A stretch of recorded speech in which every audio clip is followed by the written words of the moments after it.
What's up, everybody? Welcome into another episode of the Celtics Talk podcast here on the NBC Sports Boston podcast network. And I got a fun one for you today.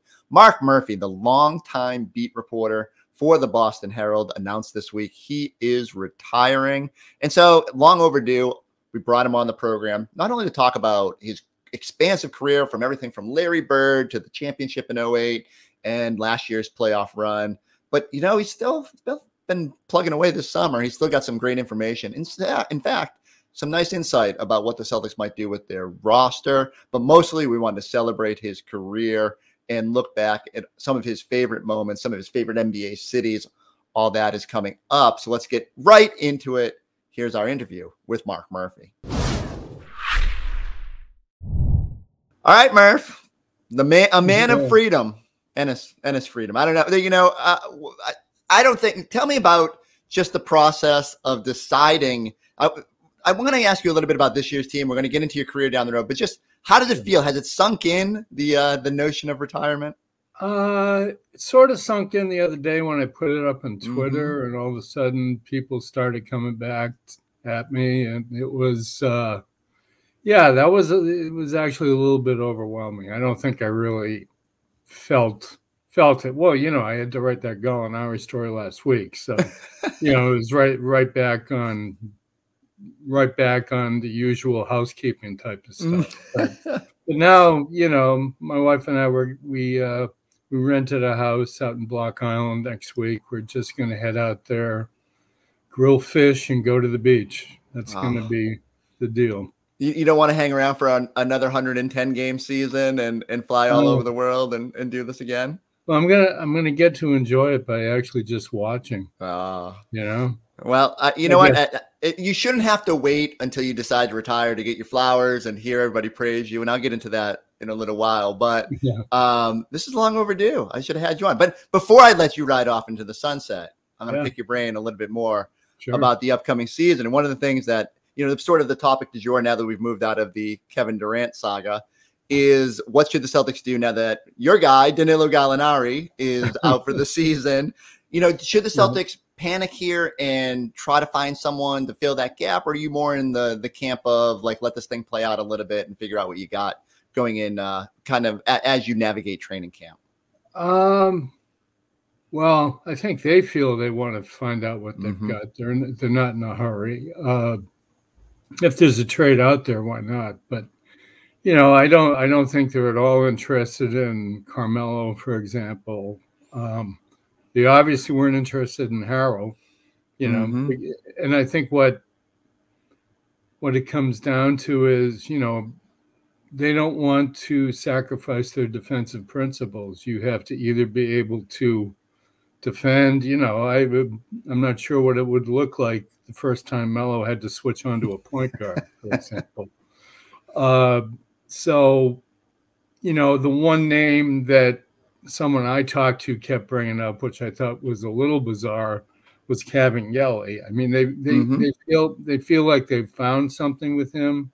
He did have a great D-League season, and he does, going back a little bit with the Clippers, have NBA experience. So they're going to find time for him. I don't think you know, Sam Hauser had shoulder issues, so you didn't really see the real him in Summer League. It's a great chance for him. I mean, why not plug him in? And that's sort of where I'm at with it, right? Because you just invested, you got him under contract here for 3 years.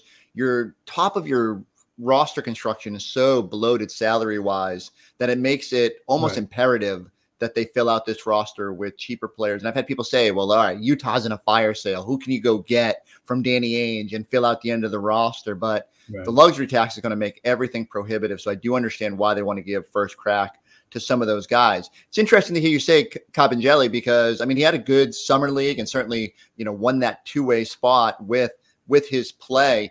I don't think it's any coincidence that the Celtics are bringing in a lot of former first-round picks, trying to, I call it the Heat syndrome, right? Trying to find someone, an unearthed gem, someone that didn't get the development do you think any of these guys, Noah Vonleh, Bruno Caboclo, and Kabengele, can any of these guys distinguish themselves at camp this year? Yeah, I think Caboclo has been through the mill a little bit. Yeah. I mean, I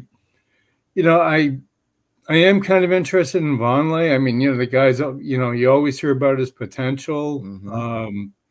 Was a former relatively high pick. Maybe this is it. I don't know. Could also be his last chance. Right. I mean, how many camps has he been in at this point? But, Kabengele is interesting, right? Like, did have a pretty good year in the G League, had some minutes with the Clippers. I mean, it's interesting to hear that that people are kind of high on him. Yeah, and he's a really active body. He's not exactly going to be. You do need what Gallinari was going to give you, and he's certainly not going to give you that. But that's where Hauser comes in, obviously. But I think he's a hustle guy. He plays defense. They like the way he played his overall game. Doesn't give you any range at all. Right. And that's something they've got to work on. But I think just in terms of adding big depth, that's good. And they keep bringing up Luke Cornett. They like Luke Cornett. And we'll see, right? He's been around now for the end of one season, last year, kind of like kicking around too. And so I'm eager.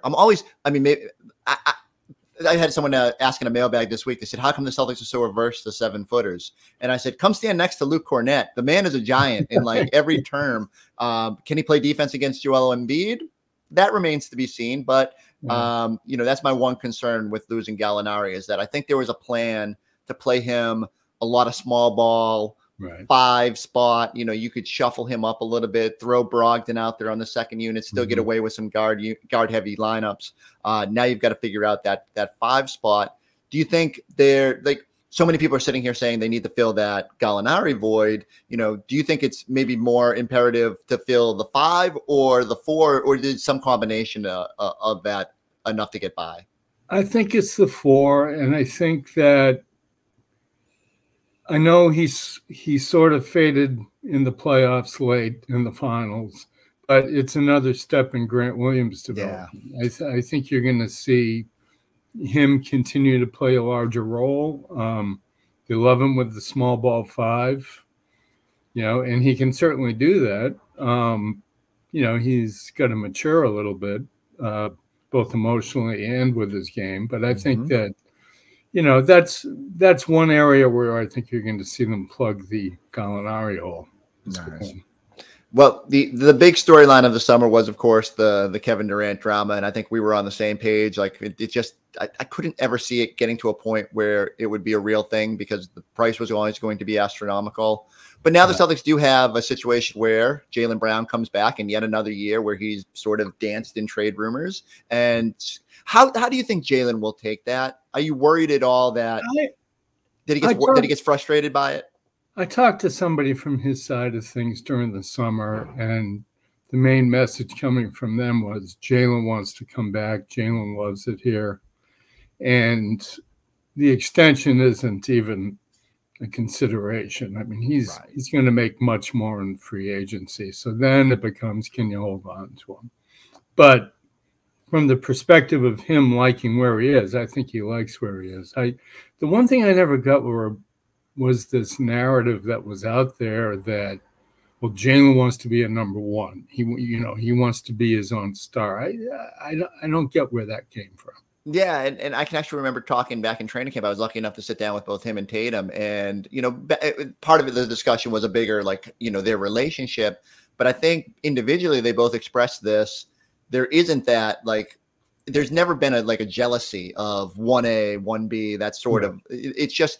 In fact, when you win, isn't that all that matters? Like Jaylen was just the best player in the NBA Finals for the Boston Celtics, and it's Tatum that's got to kind of get up on that level. And so I agree. I think he likes the situation, and as long as you win, as long as everybody is feels respected and all that, I'm sure you always want there to be you want that groundswell of like you just definitively can't trade this guy, and you don't want to hear your name in rumors. Right. But I think Jaylen has also found a way throughout his career to just harness that positively, right? He's always come back and never let it be a deterrent in improving his game.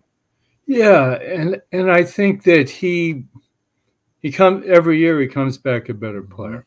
You know, he absolutely is that way. I thought, you know, I was always a little mystified over the last 2 years why you never really heard him mentioned in most improved player discussions.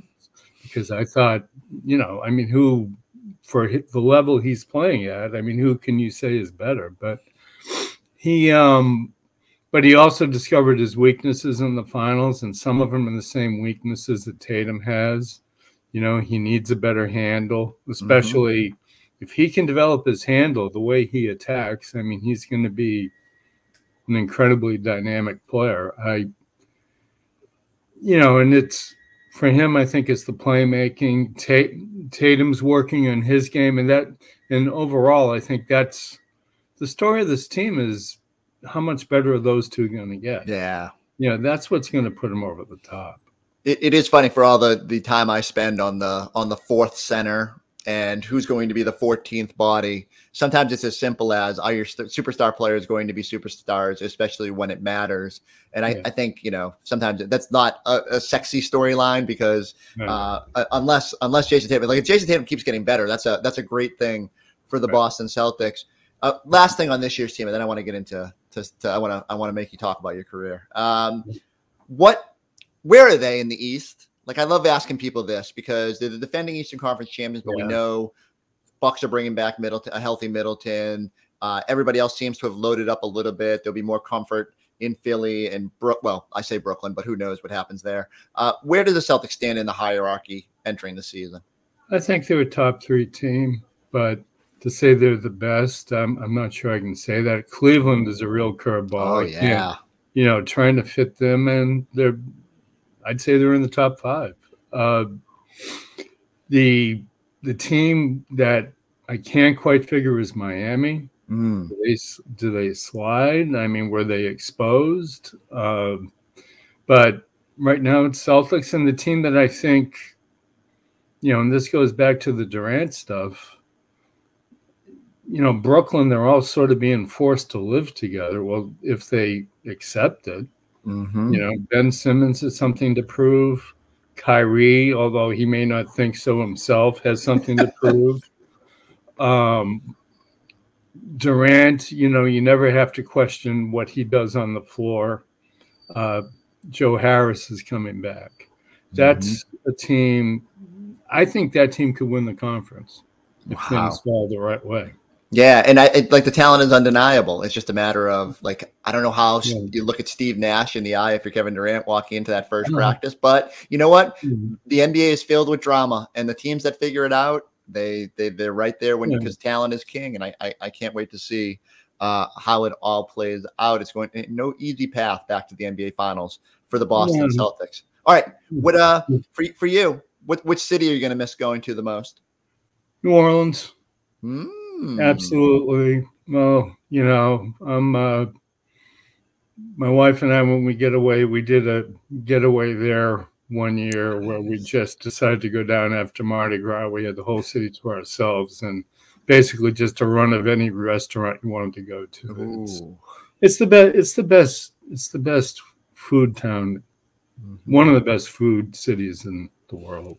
It's fair. I mean, I do all the touristy stuff. I hit my Cafe du Monde and get my beignets and all that. But my only problem was I think we were there on a Sunday last year or 2 years ago, and everything shut down a little too early outside of Mardi Gras season. So I need them to extend those hours. But which city will you not go back to now that you don't have to go there?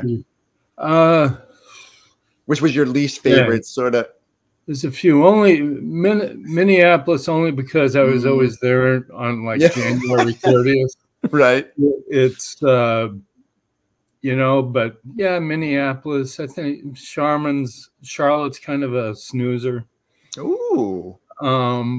I'm biased to the I'm biased to the Carolinas, so I have to. Yeah. I'll throw that out there. And any city that has a Bojangles in the airport automatically rockets to the top of my list. But yeah, I have a soft spot. Like people always say, "Oh, I don't want to go to Cleveland." I'm actually psyched that Cleveland's back in the.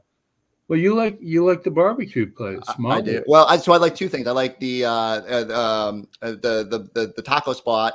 Mario right across the street, and there is no shortage of that little alleyway has. The name of that barbecue place is Mabel's, that's right, and I think is the brisket there, like literally liquefies on your plate. It's amazing. But for food, that's. Cleveland's actually pretty good. Yeah, and Abby's daughter is Mabel, and I believe she got a T-shirt there. The one of the times we were up there.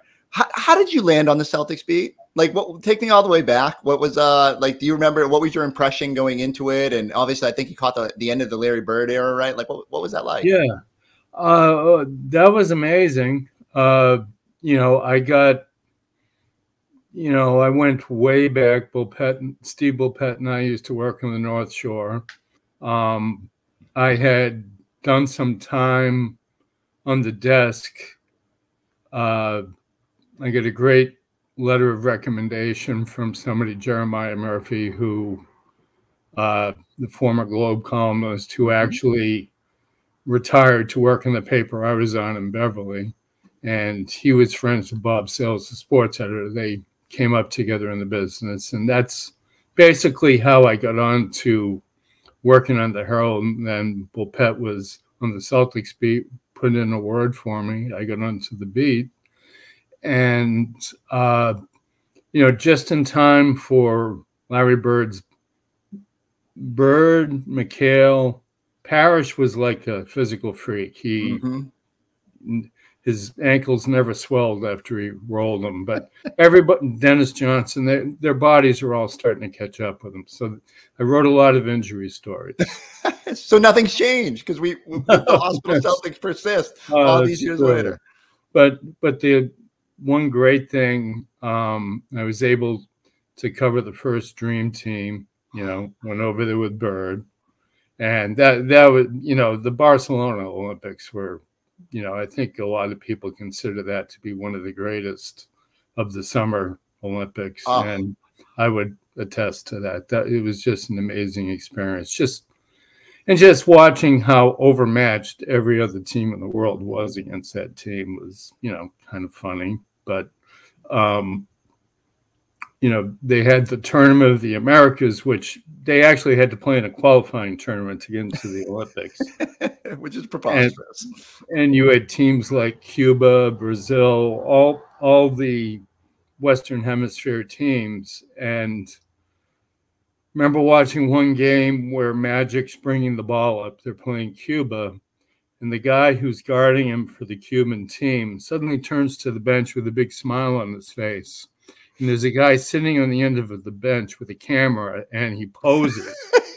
So he probably still has the picture on his wall, but it was a picture of here's me guarding Magic, And but that was great. And then the 08 title coming after a 22-year championship drought. I mean, it's just amazing. You had to put in some real time before you were rewarded for covering this team. Actually, it's funny you mentioned that Dream Team. I have those McDonald's had like souvenir cups back in the day, and I swear they're somewhere in my basement. They probably make $1 million on eBay, and maybe I need to fund my own retirement down the road by digging those up. What were those lean years like? So Bird retires. What are you thinking as you're covering these? What I call the Celtics of my formative years, which made me a Chicago Bulls fan. Well, things get really dark for a while, starting with Len Bias. And then, probably the most horrible thing I ever had to cover was Reggie Lewis, just what happened there. And, Bird retired. Things just really started to go in the swoon. At that point, I got switched out to go cover Calipari at UMass, so I missed every year of the Rick Pitino era, which, from what I understand, I didn't miss a thing. and then I actually came back onto the beat right when he left. So Jim O'Brien was head coach, who, was actually I really enjoyed covering him, and he got them into the playoffs. It was strange how that happened. The moment Pitino left, they're back in the mix. And some of those teams were actually fun to watch. I mean, what was that, like the Ricky Davis era? And I know the whole triple double thing, but those were, they had some characters on those teams, but at least they were somewhat more endearing, and they were at least pulling in the right direction. Did you ever worry that they just were never going to come out of that chasm during or did you always have faith, especially once Danny and Doc and all that came back? It's like they hit that point, and I want to say 2005, that really bad loss to the Pacers in the playoffs when, Pierce, when Pierce came out with the bandage wrapped around his head. I was going to say the neck brace and everything around him, or whatever it was. And he looked like one of those old guys from the old Glory painting. But he at that point, and Doc cut a lot of flack after that season. At that point, it looked like, is this as far as they're going to get? Because, that Jim O'Brien team that made it all the way to the conference finals before they got smoked by the Nets, that was, they looked like something might be happening, but it was a short-term team. They brought in guys like Tony Delk and Rodney Rogers. But after that loss to the Pacers in the playoffs, I think there was, Pierce has talked about this. He was thinking of going somewhere else. It was all basically saved by the KG deal. That really changed things.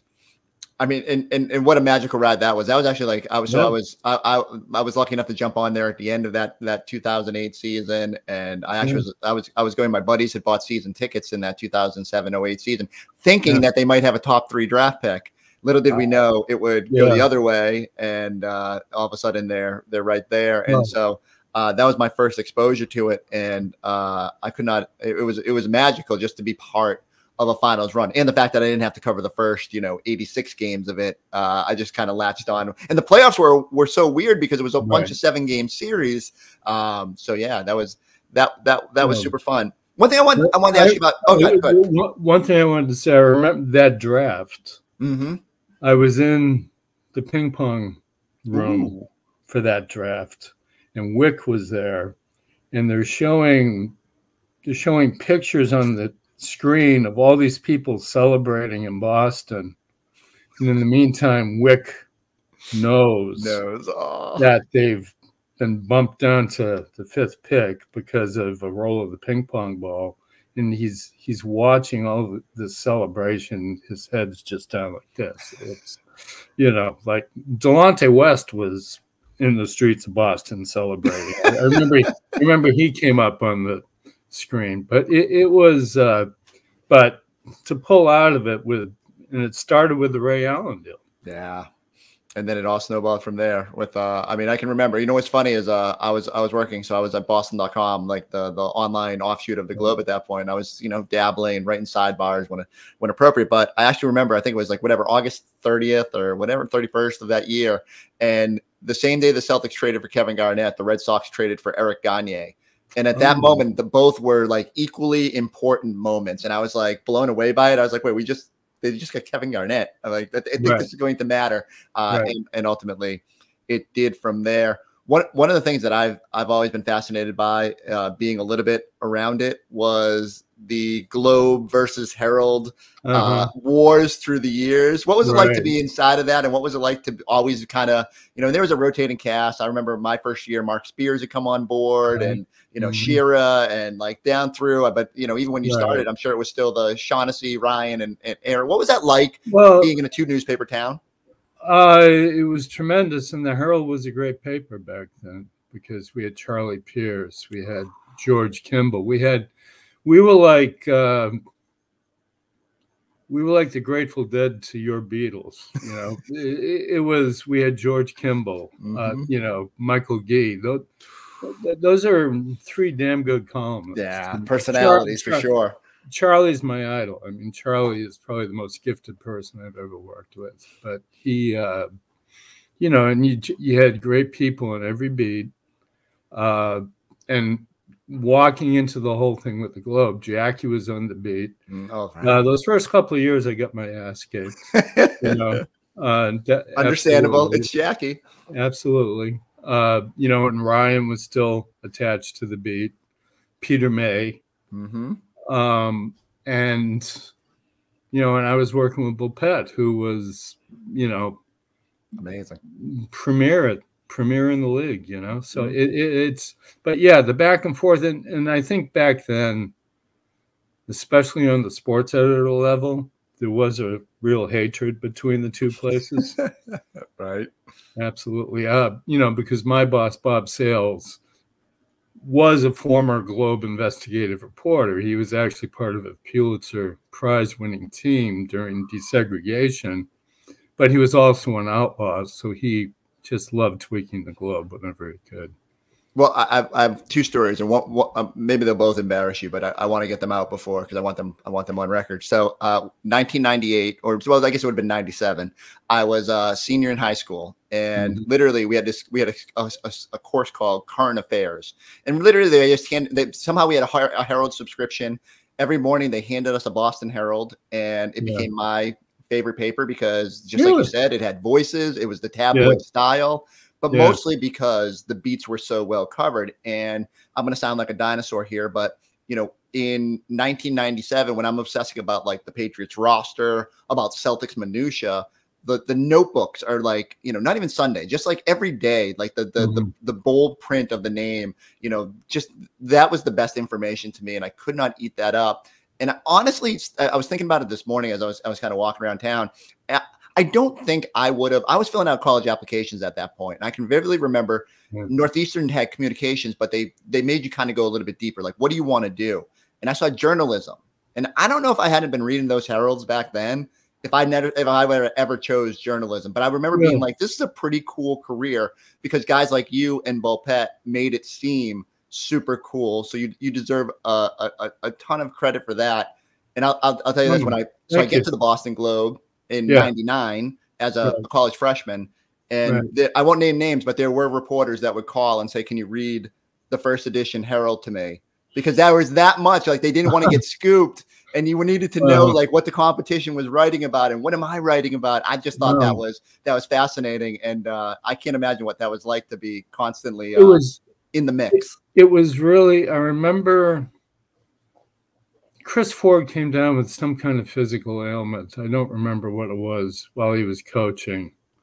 And Bob Lobel went live outside the Globe because he said, Jackie McMullen has a story coming out and we're going to report this. It's like, you know, and then he holds the paper up and there's a story. And I'm like, oh my God, I don't have, you know, it's like...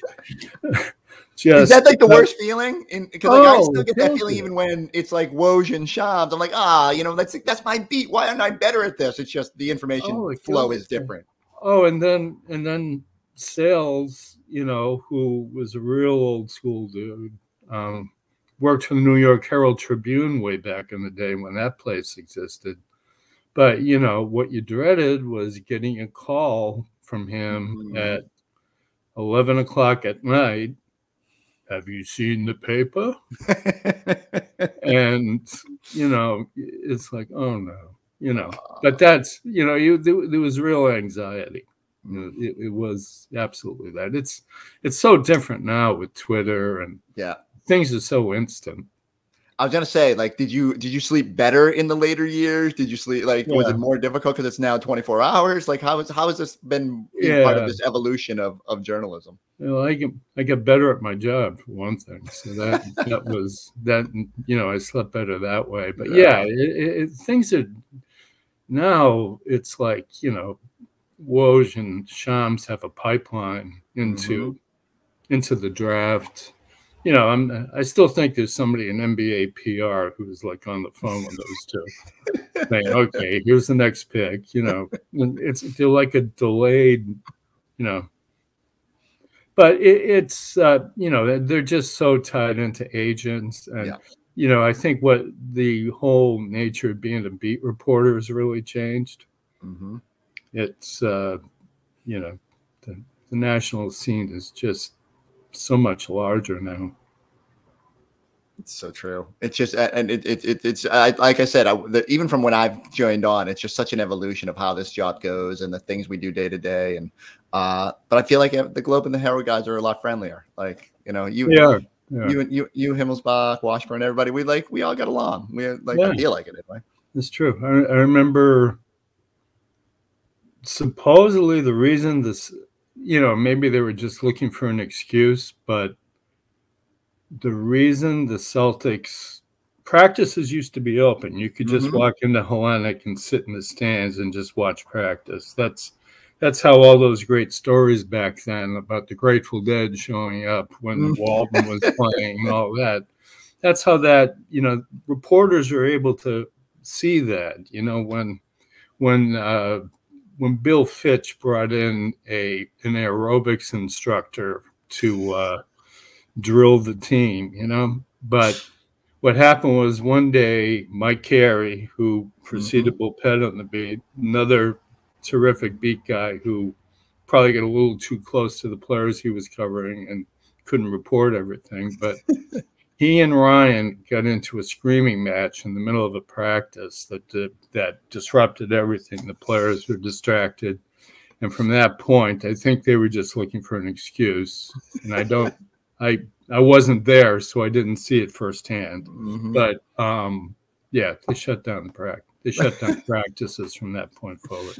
Well, now we get to see at least 30 seconds of every practice, or maybe less. Maybe less. I don't. That's a whole nother podcast that I could go down that slippery slope. All right, I got one thing. I got maybe two things. You have journalism is still in the Murphy blood, though, right? Your daughter. Yeah. Like, did you try to keep her away from journalism, or did I was totally neutral, but she, you know, she got involved in newspapers when she was in grade school, and by the time she, you know, the Brookline High paper, the Sagamore, is a pretty elite high school paper, and by the time she graduated from Brookline High, she was editor of that. So it was just, she just really liked the business. She liked to write, you know, and now she's, the beat probably sounds better than it actually is, but now she covers Sonoma County for the paper in Santa Rosa. So she's out there in the middle of wine country. I mean, there's worse places to be. Maybe you could have wrote out a few more years if you were the Golden State Warriors beat writer. Yeah. You know? plus the way they treat their reporters out there is. Her publisher during COVID had a tab at the coffee shop across the street from the paper, so everybody got free coffee. Everybody in the newsroom, you know, they do treat their people a little differently. That's great. You know.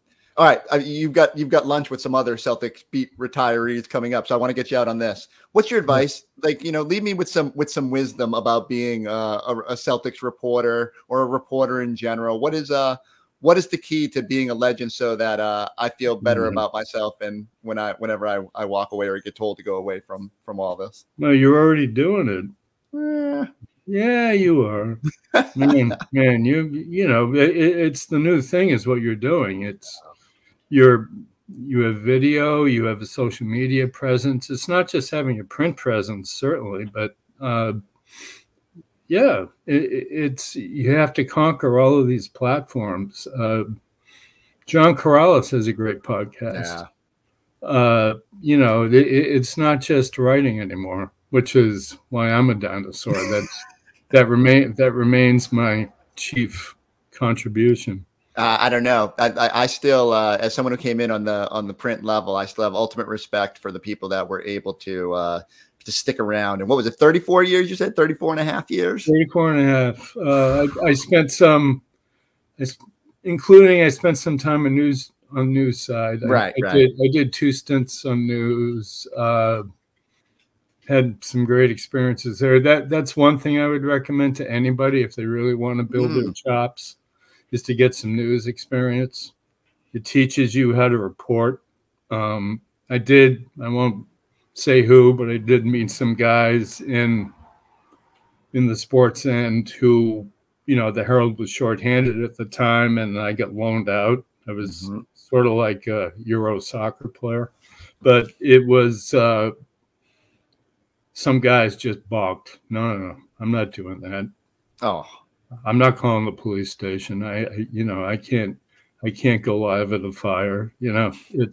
But it's a great experience. You do learn by getting thrown into the pool, but that's 100%.